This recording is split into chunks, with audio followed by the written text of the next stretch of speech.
I guess we are so familiar with emoticons, right?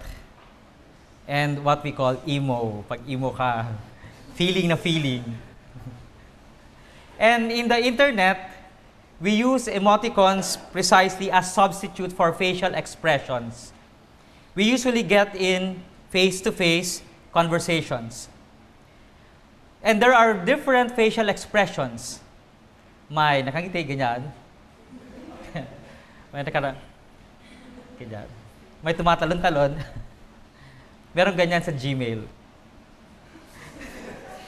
And no emoticons actually can draw a yes face. Walang ganyan. At wala ring no face. So let me explain. Let's begin with the no face, yung ganyan.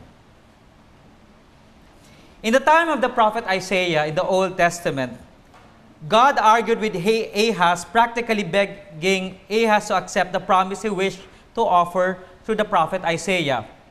The Lord told Ahaz, "The virgin shall be with child and bear a son, and shall name him Emmanuel." But King Ahaz said, "No." Perhaps Ahaz is typical of many of us. God's plans are greater than our plans. But we resist and argue with Him. Take, for example, opportunities to serve others. What is our common answer? "Pakiugas naman ng pinggad, anak. May gagawin pa ako eh." "Makisuyo po, pwede bang makigamit ng computer?" "Di pwede. Baka masira." "Linis naman tayo ng ating tambayan." "Ay, di ako pwede. May tatapusin pa kasi ako." In the first reading, God made a promise, the same promise He made to King Ahaz. The promise to establish an eternal kingdom in the lineage of David. If you are faced with a grandiose plan, what do you say? Pag may kaibigan nagsabi sa'yo, alam mo, maniwala ka, magiging magaling kang musician. Anong unang sagot? Hindi. "Ay nako, hindi matutupad yan. Wala akong pere." Promises are meant to be broken.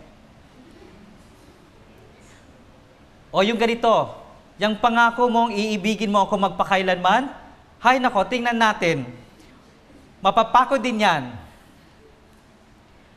Mga kaibigan, kung puro ka no, kung puro ka negative, ang tawag sa'yo, you have a no face. Ganyan. So what is a yes face? Ganyan. Parang manok. There's a story of Thomas Jefferson when he was president. They came to a river on horseback, and the river was swollen, and the bridge was washed away. And each rider was forced to ford the river on horseback, fighting for his life against the rapid currents. Now, there was really a very strong possibility of death. And after several people who plunged into the river, one traveler asked President Jefferson if he would like him to ferry him across the river. And the president agreed without hesitation. So the man climbed, and shortly after, the two of them made it safely to the other side.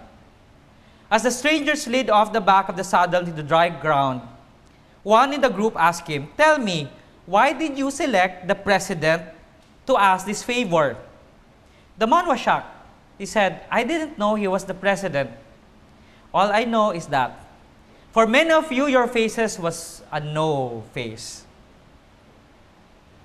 But on some of you, especially him, his face was a yes face." When God asked Mary to be mother of his son, Mary readily agreed and made herself available. He said, "I am the handmaid of the Lord." And so Mary had what kind of face?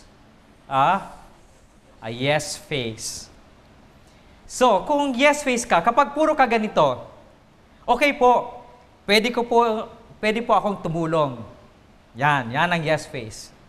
Ano po ang pwede ko pang gawin? Yan ang yes face. Ano po ang pwede kong ma-contribute? Kasi yung iba, anong pwede makuha ko dyan? Yun ang no. Ang yes, anong pwede kong ma-contribute? Pwede po ako mag-volunteer sa paghahakot ng relief goods. Okay na po ako maghugas ng pinggan. Take note. Tinignan ko po kung pwede po ako dyan. Yun ang mga taong tinasabi ko na yes face. At yung mga taong may ganyan na mukha, mas magaan. Mas maraming may gusto makipagkaibigan. Kasi palaging maganda ang pananaw sa buhay. Promises are meant to be fulfilled. God, you see, my dear friends, cannot enter into our hearts unless we become more hospitable to Him. Unless we open our hearts. Unless we have a yes face. Unless we become available to everybody. The Lord's plan will be fulfilled. Being ready to serve other people than to be served.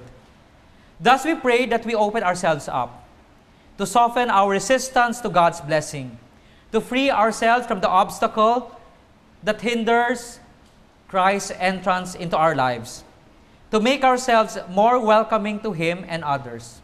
Only if we say, as Mary said, yes to God. Let your will be done, as Mary said.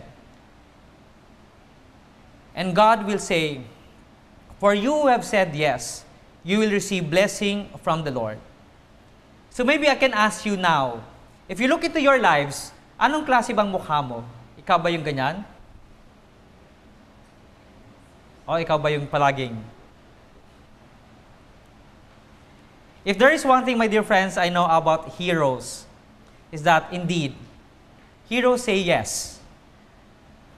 And as you know, heroes can save the world.